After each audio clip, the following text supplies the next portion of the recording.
Yeah. No, we're done. Yeah, you're not gonna threaten assault us. Let me go. Notice how his path into policing wasn't a straight line? This is something many officers share. Life circumstances and opportunities shift them into the field.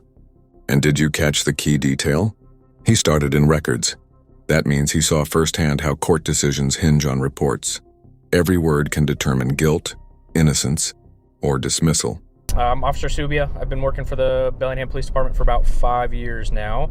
I work the north end of the city in our Paul 1 area. That's north of I-5 at the Guide Meridian, and it goes to the city limits north, west, and east. I work for the 2-Paul shift at our department, which is 10:20 a.m. to 9 p.m. The thing that originally got me into policing, just a tiny bit of backstory, I graduated from Western with my human services degree. My passion was in case management for gang-affiliated adolescent youth, but I definitely didn't want to be a cop.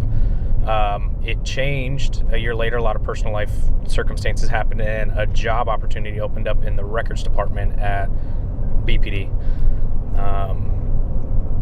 Fortunately enough, I got that job and learned a ton about basically the transparency between what it's like being a police officer and the stuff that goes to court, and then the way that the court makes decisions based off of the reports that they read.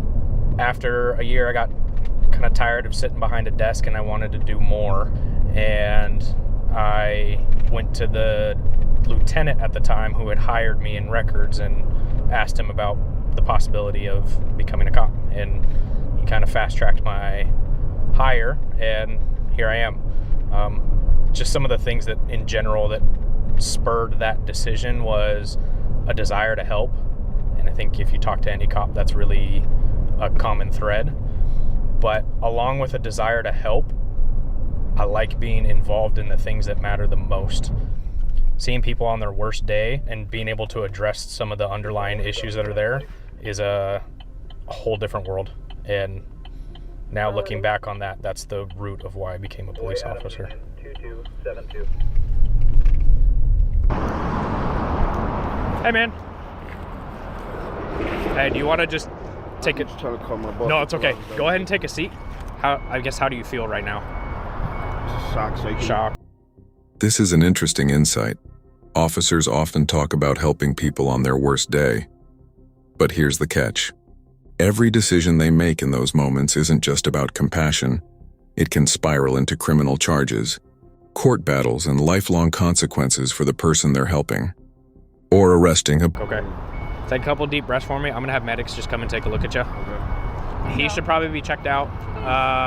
The person that came up on him before said that he might have lost consciousness, or he was unresponsive when we first got here. He was unresponsive. Yeah, when they first came up, but he's been talking to me, at least now. Ford's taking a left turn. Mercedes is traveling. Yeah, Mercedes is traveling southbound. Green light showing, left turn, smacks the back end. So I think he's at fault. He's also suspended second. So I'm going to come up there and chat with them here in a second. Yeah. I'm just going to get this portion of it done. We found who at the at-fault party is for the collision portion of it. That person is going to be cited with a traffic infraction for a failure to yield, for taking an improper turn, failing to yield the right of way. But he's also going to receive a criminal citation for driving with a suspended license in the second degree. As soon as an exchange of information is done and some information is filled out, it'll be given to each of the drivers, and they'll be... Boom, there it is. A textbook case of how traffic law works. Failure to yield? That's an infraction. Driving with a suspended license? That's a criminal citation. 2 different levels of legal consequences from the same incident. Makes you wonder, how many people on the road right now are driving suspended? Cut loose.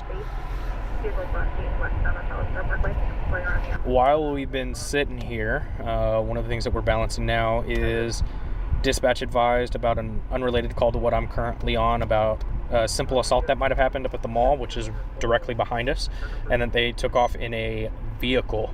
Sounded like a silver or a light-colored Toyota, which Corporal Keller is keeping an eye out for. But as a solo officer that's dealing with the collision, Corporal Keller's kind of keeping an eye out for another thing that's happening right behind me.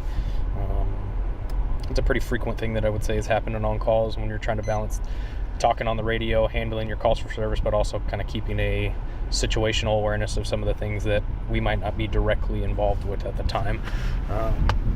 Especially in the city, that's something that we see often, and we've been battling just low staffing numbers, which is a by and large police issue across the country.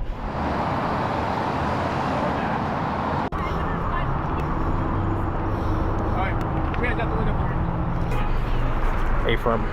They are at the location of our stop right now.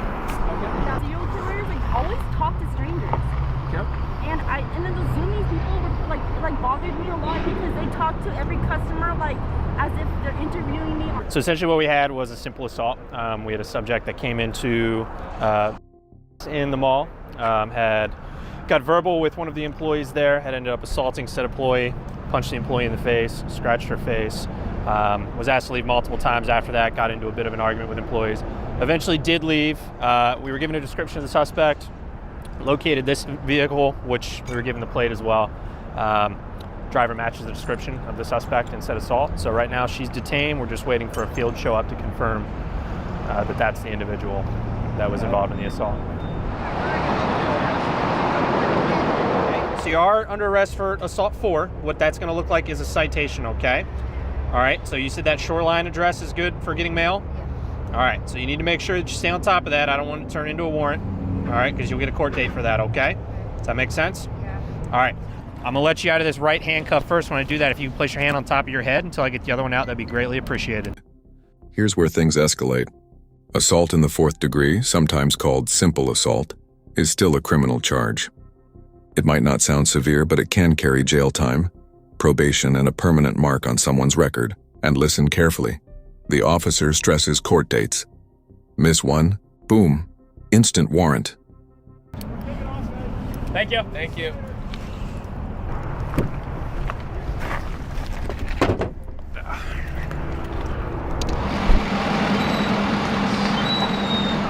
From this last call, we're given a courtesy ride to one of the involved parties to a different location in the city, just to coordinate a ride. There's another vehicle collision that came out as well that was towards the end of our call. Because we're giving a courtesy ride to somebody else, another neighboring unit, just like the last time, is going to be responding to handle the primary investigation for that. So all in total, we had 3 separate police calls, all pretty much in the same location within, it's been about an hour of time. And so just a kind of a good example of the dispersion of resources amongst our department to handle multiple different 911 calls for service that include vehicle collisions, a reported simple assault, and now we're giving a courtesy ride to somebody that was involved that needs a little bit extra of assistance. And then I tightened up your bags just so that nothing falls out here for it, but I'll let you. Absolutely, absolutely. Any last questions, anything that you need from us? Nope, that's it, man. All right. Well, take care. Have a better rest of your day. Thanks for the patience with that one. That one ended up being a little bit of a thing. So Thank you. I appreciate it. take care. One of the biggest issues in the Paul area that we typically see is property crime.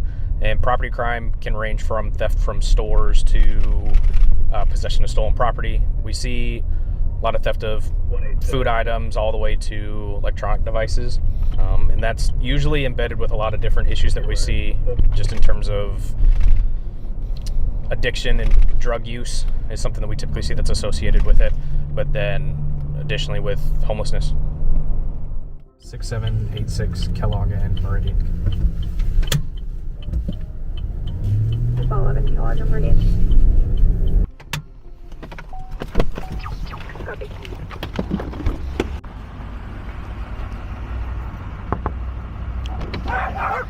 Sorry to scare you there. Police department, just so you know, my camera's rolling. Yeah. Reason for the stop, you got 2 brake lights that are out. Yeah. Okay. I had an accident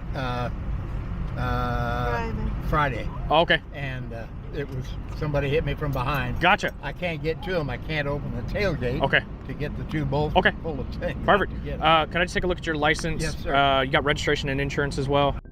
What we got here is we're doing a routine traffic stop for a vehicle that has 2 brake lights that are out. Traffic stops for police officers can go in a lot of different directions, enforcement or education.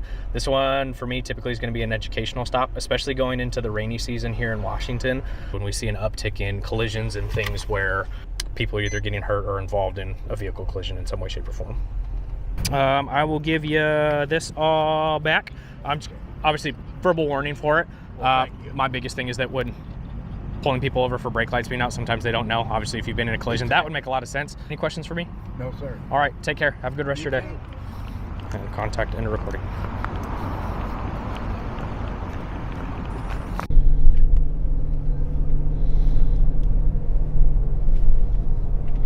Just responded to another collision. It's involving a school district vehicle, driver's ed vehicle. Rudimentary collision, just got rear-ended. So the other driver was cited for following too closely.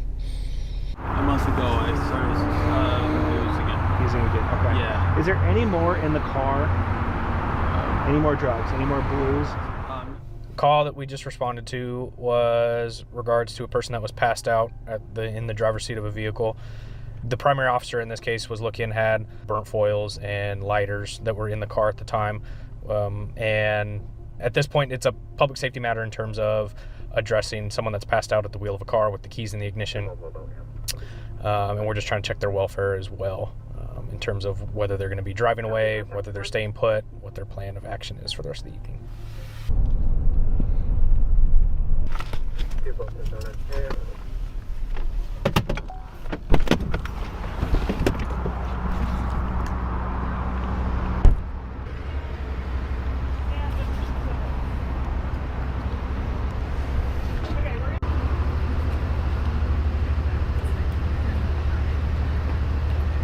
He been like this the entire time? What's that? Has he been like this the entire time?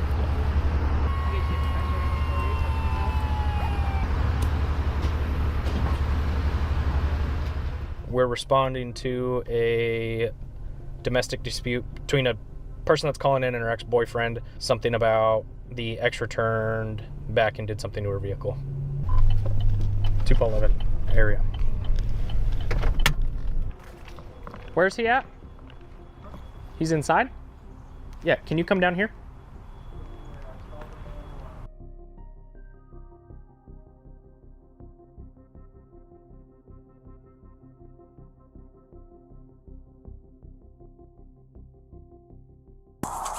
Come on. Shoot me. I don't care. I really. Do not talk to me right now. Don't talk to me right now, because I'm gonna you up. I'm gonna you up, and me and you. Shoot me. I don't care. I'm gonna grab your gun. That's about it. I'm gonna grab your gun. Well, we don't. This is one of the most dangerous moments for officers when a suspect starts talking about grabbing a gun or asking to be shot. It's not just aggression. It's what's known as suicide by cop. The officers are balancing their own safety with preventing someone from forcing them into a deadly choice. Yeah. No, we're done. Yeah, you're not gonna threaten to assault us. No, I didn't. Let me go to you. Put your hand behind your back. So here's the deal. You gotta put your hand behind your back. Okay, now. yeah. Okay?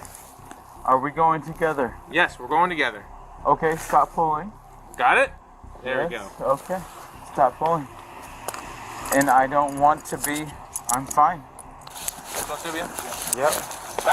Okay. And So what can we do to help you get you in the car today? Because remember, you wanted to get out of here. That's what you just told us. So we're trying to get you out of here. But I have chains on my arm, and I was listening. That's just because you told us you were trying to grab my gun to kill yourself. What? Nobody Yeah. wants to hurt you, man. No, We're not here to hurt you. let's go. Yeah, let's go.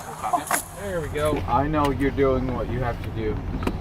Because of they were threats towards us, we take those seriously. And so at this point in time, that this is the best place for you for tonight. Again, not jail. There's no criminal charges that are associated with the involuntary hold in and of itself. But that's why we're going. I think this is the best place for you, man. We want to make sure that we can. No, I've been here before. I gotcha. I've been here before. I'm done. The male subject was making a lot of comments to harm himself and utilizing officers to harm him. So the hospital was the best place for him on an involuntary hold until he can speak to a mental health professional.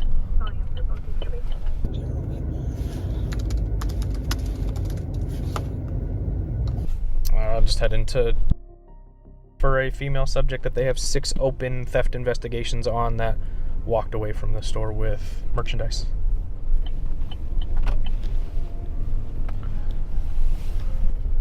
Important distinction here. This isn't a criminal arrest. It's a civil action called an involuntary hold. Police can detain someone if they're deemed a danger to themselves or others, but instead of jail, they go to a hospital. No charges, but it's still a huge intervention in someone's life. With 2 hours left in my shift, I'm going to be catching up on paperwork from all the calls for service earlier. Other 911 calls for service can still come out that we'll respond to, but the primary focus right now is to get caught up on paperwork, and that will close out the day.